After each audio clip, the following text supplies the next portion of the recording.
On the night of the 14th of October 1940, Dutch police in the province of Friesland were tipped off to a group of suspicious men setting out in a small boat on Lake Tjeukemeer. When they returned to shore, they were detained for questioning. The 5 men said that they were a group of ornithologists studying the migration patterns of local birds. At that time of the night, the story made no sense. The men were arrested and promptly handed over to the Gestapo. Among their number was Lodewijk Lodo van Hamel, a seasoned officer in the Royal Dutch Navy. He was also an operative of the Special Operations Executive, as were 3 of the other men with him. Van Hamel had been sent to assess the living conditions of Dutch civilians under Nazi occupation and to establish a communications link for the Dutch resistance with London. His briefcase containing a radio transmitter and coded messages was soon recovered.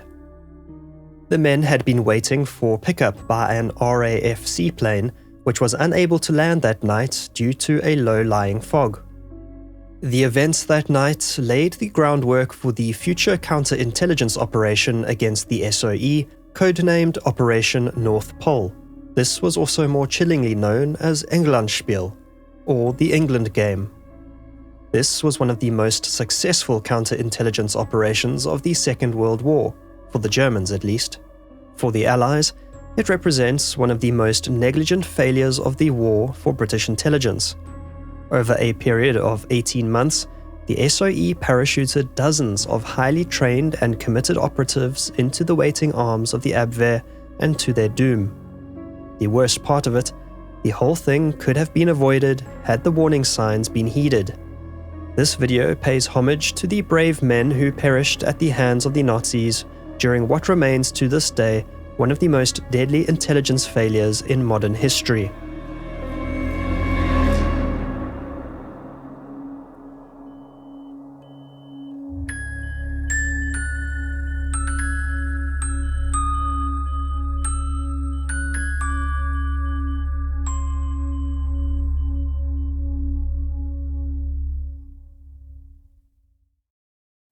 To understand how such a catastrophic failure of intelligence could occur, we need to go back to the very beginning.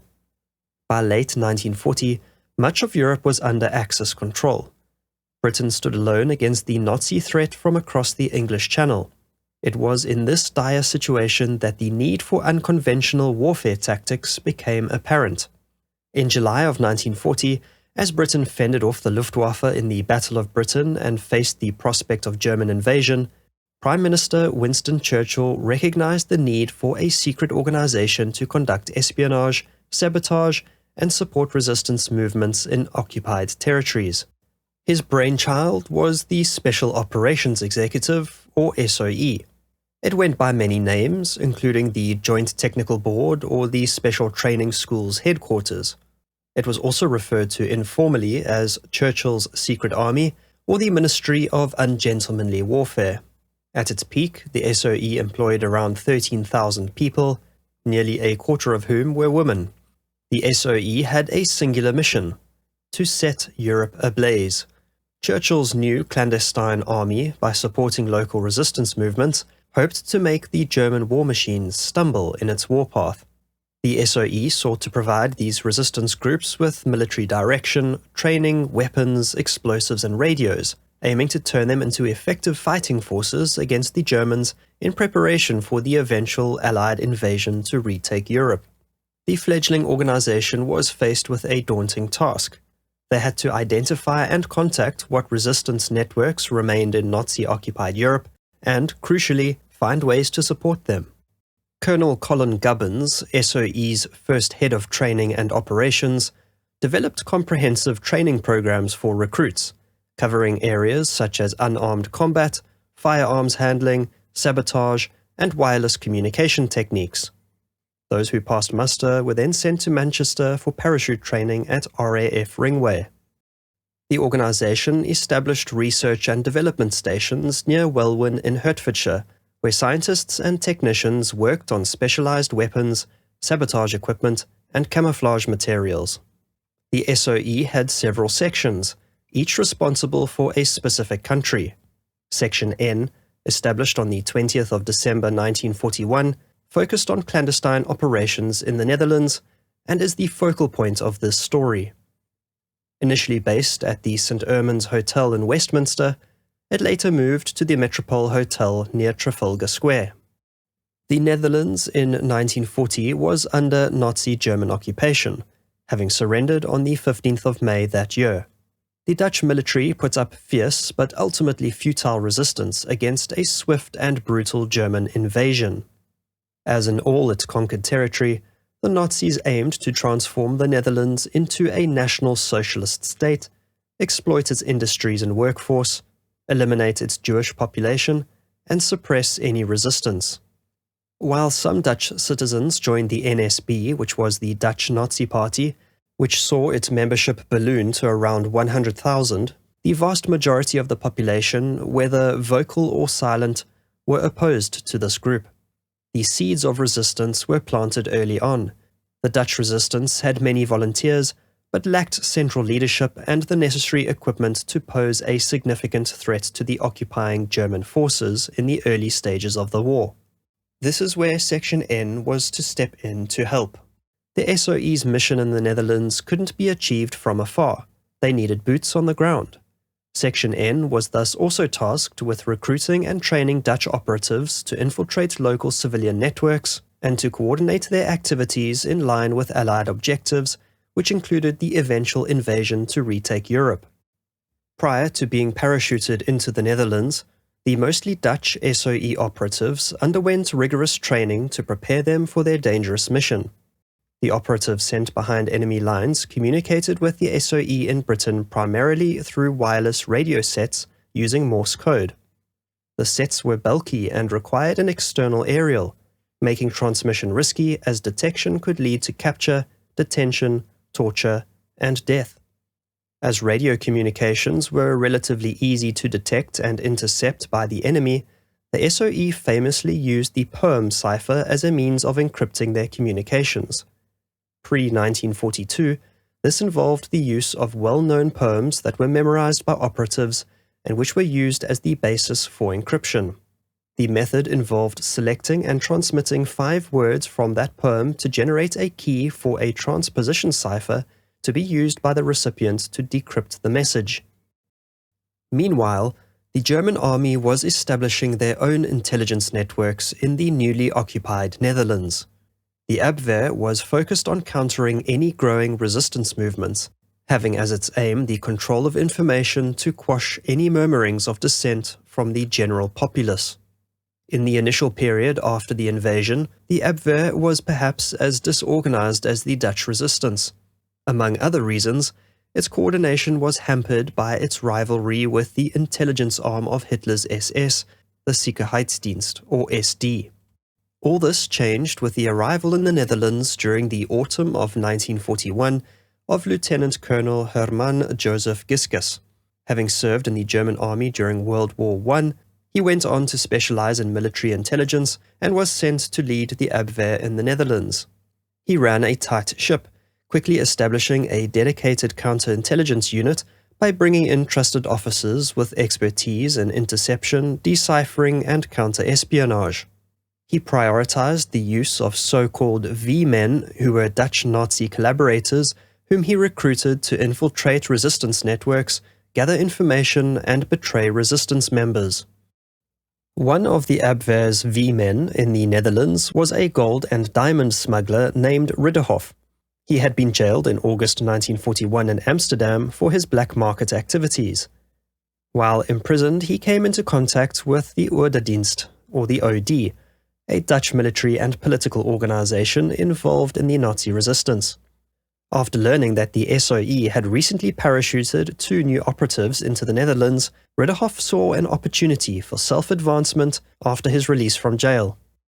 He contacted Giskus's section in The Hague in November 1941, claiming to know about agents working for Britain in the city who were using a radio transmitter to communicate with London. He offered to share more information in exchange for money and protection from the German currency authorities. Ridderhoff was initially told to go to the North Pole with such stories, But after Ridderhoff's claim about Britain's plans to drop arms and equipment proved true, it was decided that he was credible. Some negotiating followed, after which terms were agreed and Ridderhoff was simply codenamed George. And thus, Operation North Pole, designed to trap Allied radio operators, was born. Under Ridderhoff's guidance, the Abwehr tasked the German police force with locating the clandestine transmitter. The Orpo, equipped with sophisticated radio direction-finding equipment, soon managed to pinpoint the transmitter's location to a flat on Fahrenheitstraat in The Hague. Inside a flat on the second floor of number 678 Fahrenheitstraat was SOE operative Huub Lauvers. Codenamed Ebenezer, Lauvers was a Dutch journalist by profession who had moved into business, working in various parts of Southeast Asia before the war. He made his way to England in October 1941 after the outbreak of World War II to offer his services to the Dutch government in exile. Recognizing his talents, Lauvers was quickly recruited by the SOE and assigned to Section N. On the 7th of November 1941, Lauvers, along with fellow SOE agent Thijs Taukonus, were parachuted into the Netherlands. The men quickly connected with members of the Dutch resistance and the OD, including a man named Captain Bernardus van den Berg. Unfortunately for him, he had taken into his trust a man he knew as George van Vliet. This was none other than George Ridderhoff, who was working for the Abwehr. Van den Berg was the one who told Ridderhoff about the cache of weapons and sabotage materials that Ridderhoff used to establish his credibility with the Abwehr. Ridderhoff had been instructed by his handler to tell Van den Berg that he had heard that the German cruiser, Prince Eugen, was in Schiedam for repairs. It was hoped that this message would be relayed back to London and could be used to entrap SOE radio operators. It wasn't long before their first unsuspecting victim became ensnared in their trap. Lauvers had meanwhile taken up residence with Wout and Lies Teller in their flat in The Hague. The husband and wife were both Dutch patriots and members of the resistance. Wout Teller, a lieutenant in the Dutch army who had fought against the Nazis in 1940, agreed to let Lauvers use his flat as a base to send radio messages to London, as there was a long antenna outside capable of transmission.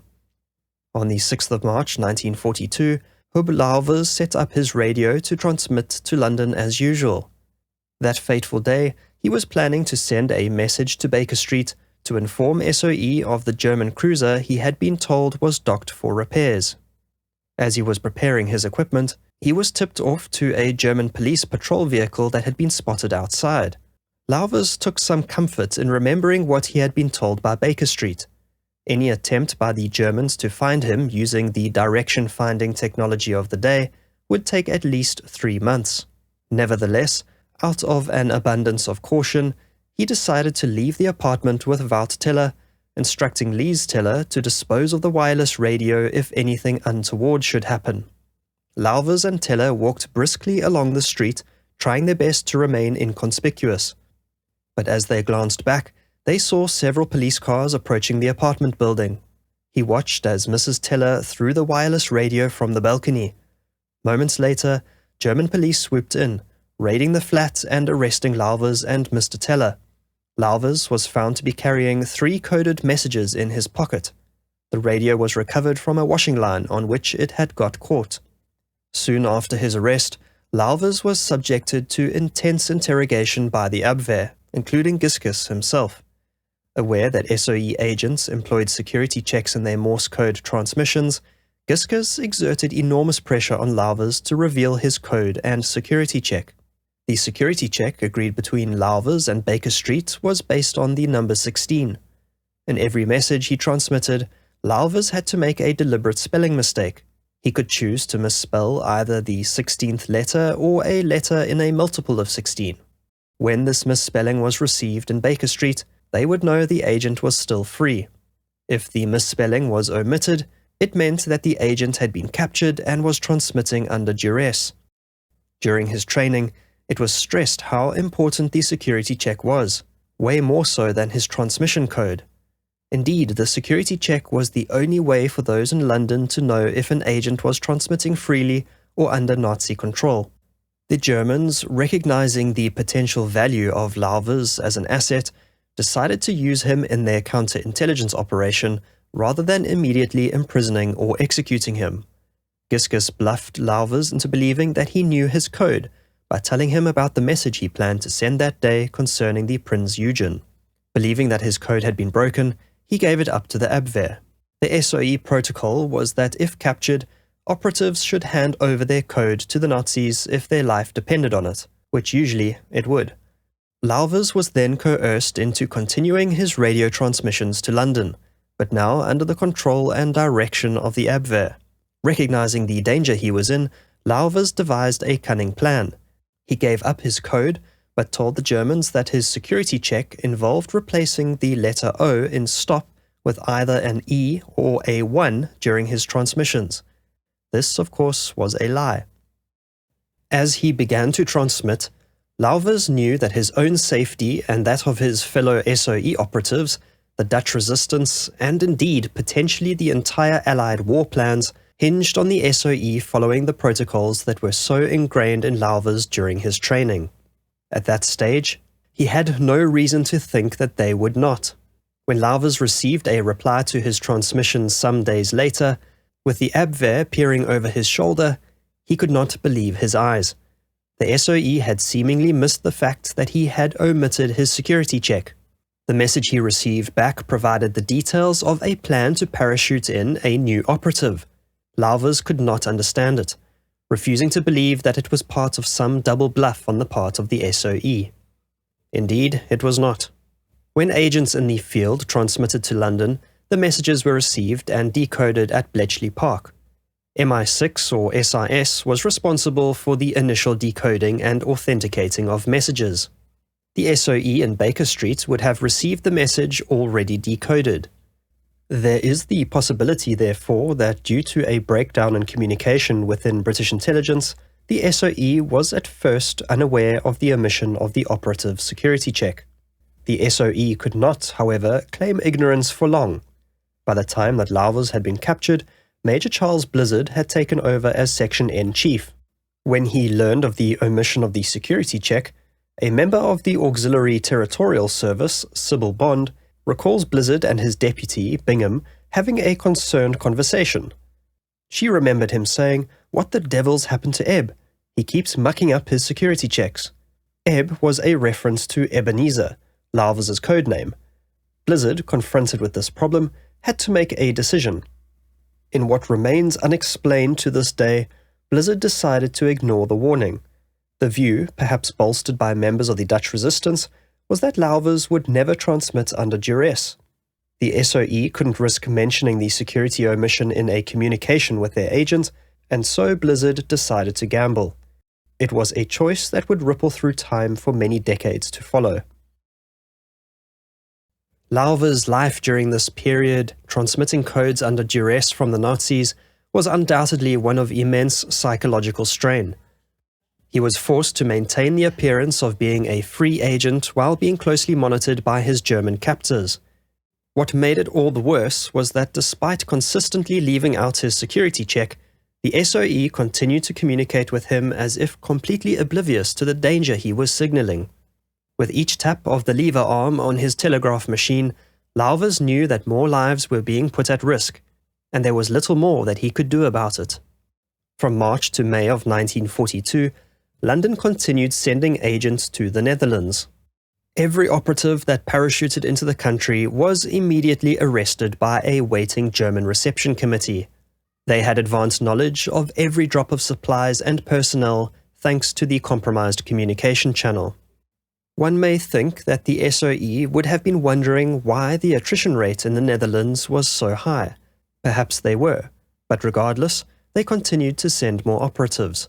During 1942, a further 36 Dutch agents were dropped into the country, all of whom were immediately arrested. And it was not only lives that were being lost. The SOE was also attempting to supply the resistance with weapons and equipment. Instead, this was all gratefully received and put to use by the German army. Meanwhile, at SIS headquarters, alarms were being sounded.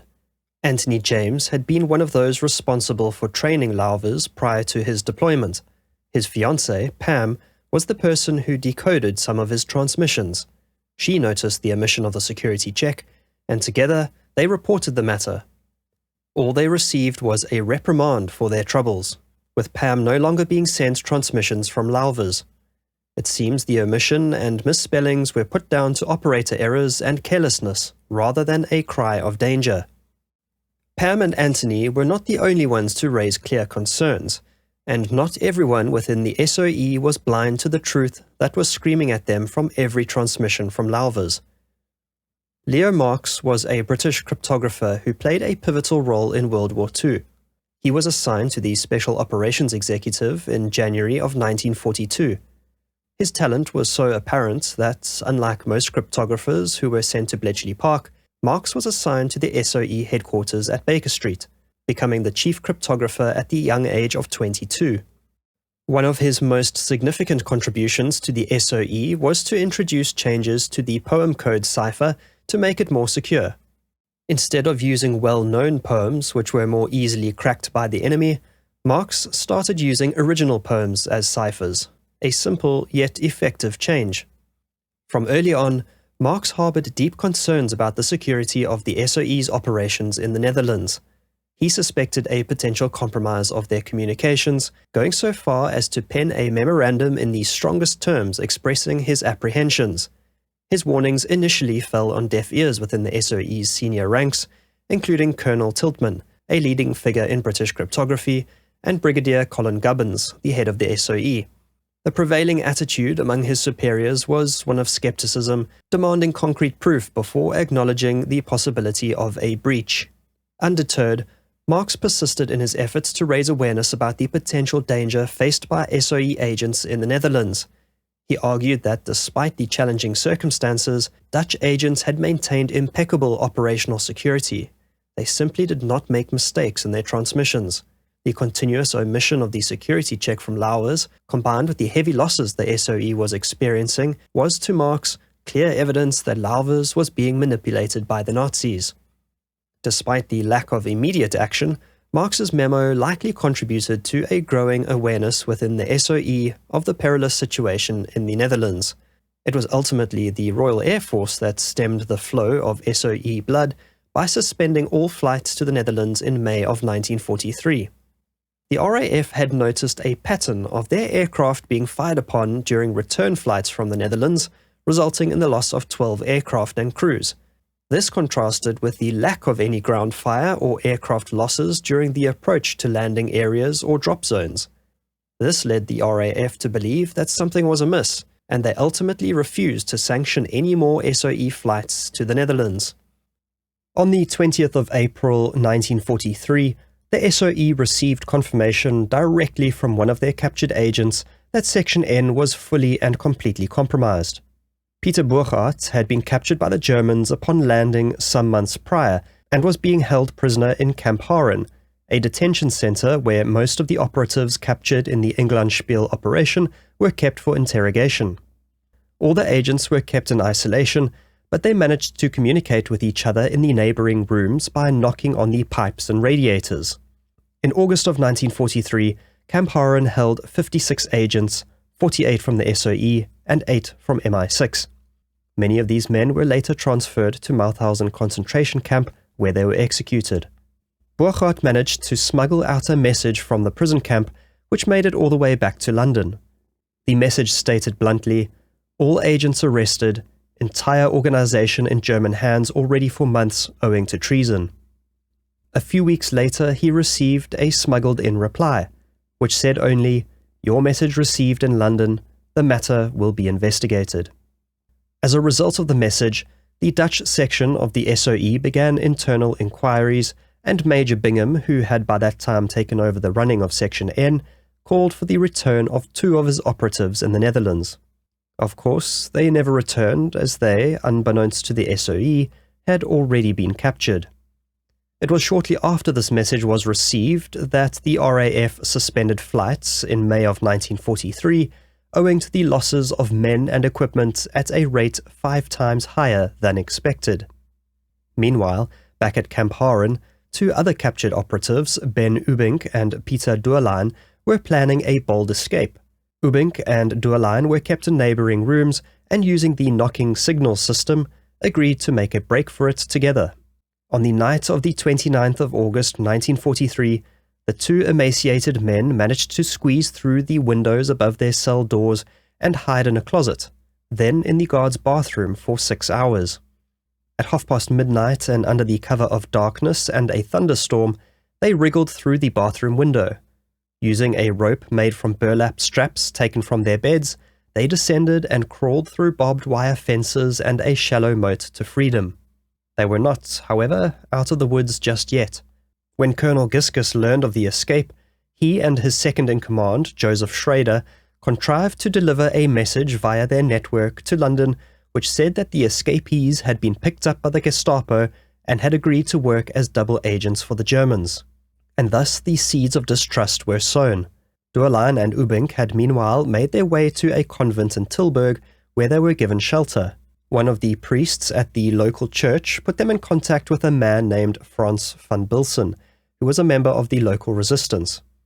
They managed to make contact with Baker Street, but the SOE, having become suspicious, told them to try to reach England on their own steam. On the 10th of November, van Bilsen helped the men to cross the border into Belgium, and later that month they made it to Switzerland. There, the men penned a report which was sent to London in late November to advise of the total compromise of N section and that the whole operation was in German hands.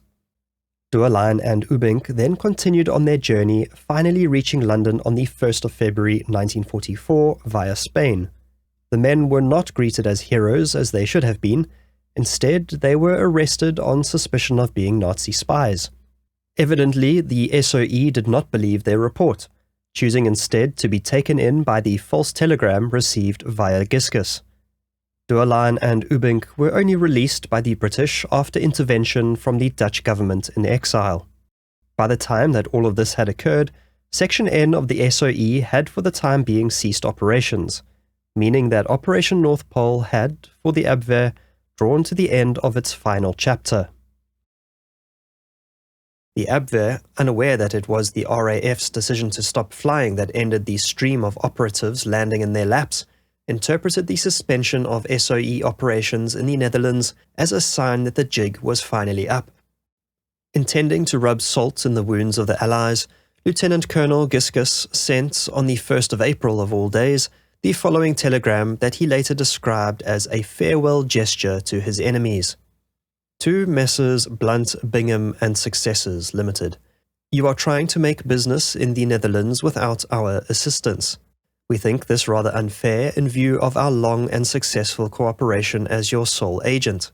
But never mind, whenever you will come to pay a visit to the continent, you may be assured that you will be received with the same care and result as all those who you sent us before. So long, Herman Giscus. The telegram was sent over 10 different open radio connections to ensure its receipt.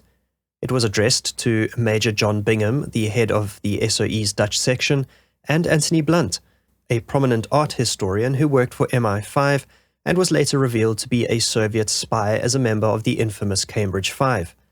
The SOE was initially confused by the message, but soon realized its implication. As Leo Marx had warned them months earlier, their entire Dutch network had been compromised, and the Germans had been manipulating them for nearly 2 years. In total, 54 SOE operatives were captured by the Germans upon landing in the Netherlands. Of these, only 4 survived, with the other 50 either being executed or dying in concentration camps.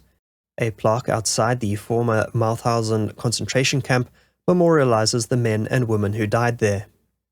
Today, in The Hague, stands a monument to those lost in the England game. The statue, named Fall of Icarus and aptly portraying the Greek mythological story of the son of the master craftsman Daedalus, who flew too close to the sun, memorializes the 54 agents who were dropped into the Netherlands during Das Englandspiel. A part of the inscription reads, "They jumped to their death for our freedom."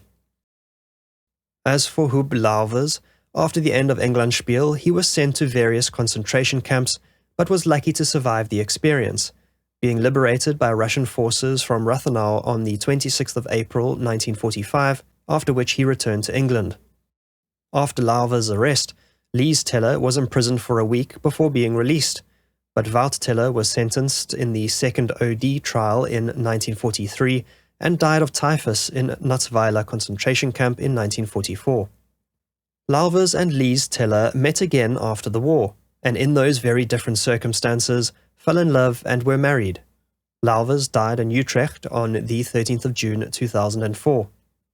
Taste Harkonis, who was dropped in with Lauwers, was captured and executed on the 6th of September 1944 at Mauthausen concentration camp. Lieutenant Colonel Giskus was captured by the British and interrogated at Camp 020 at Latchmere House in southwest London. His file, held by UK National Archives, describes an interview in which he claimed to be strongly anti-Nazi and an enemy of the Gestapo, who tried to avoid Allied prisoners being ill-treated, but also that he was, before everything, a German officer. He was released and went on to work for US intelligence services in Europe. He died in Germany in 1977, aged 80. In the broader context of World War II, a conflict where millions perished, the loss of 50 lives might seem of little consequence. But war isn't just about the number of dead. The seemingly small-scale operation also shattered trust between the British and the Dutch resistance movement that was left largely crippled in its wake. Not only had good men been lost, but hundreds of tons of arms and explosives fell into enemy hands, strengthening the German war machine instead of weakening it.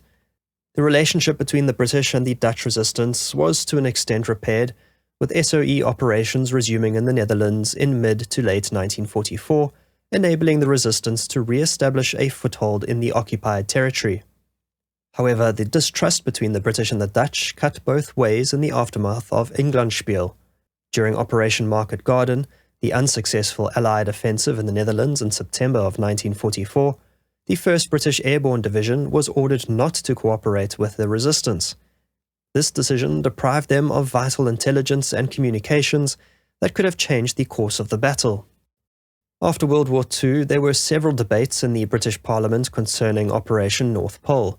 These were largely spurred by the publication of London Calling North Pole in 1953, the book written by none other than Lieutenant Colonel Herman Giskus, which exposed the harsh reality of englandspiel and set the cat amongst the pigeons in post-war Britain.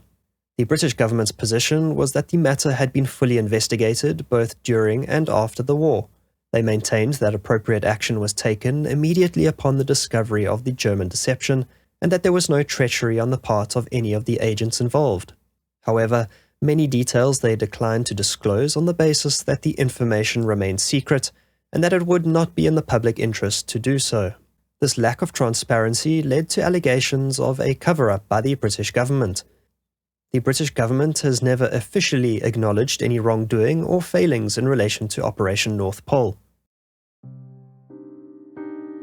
In the end, englandspiel wasn't just a game. It was a tragedy that altered the course of the war in the Netherlands and left an indelible mark on the history of World War II. Its legacy is a somber reminder of the high stakes in the shadow world of espionage and impact that intelligence operations can have on the broader canvas of war.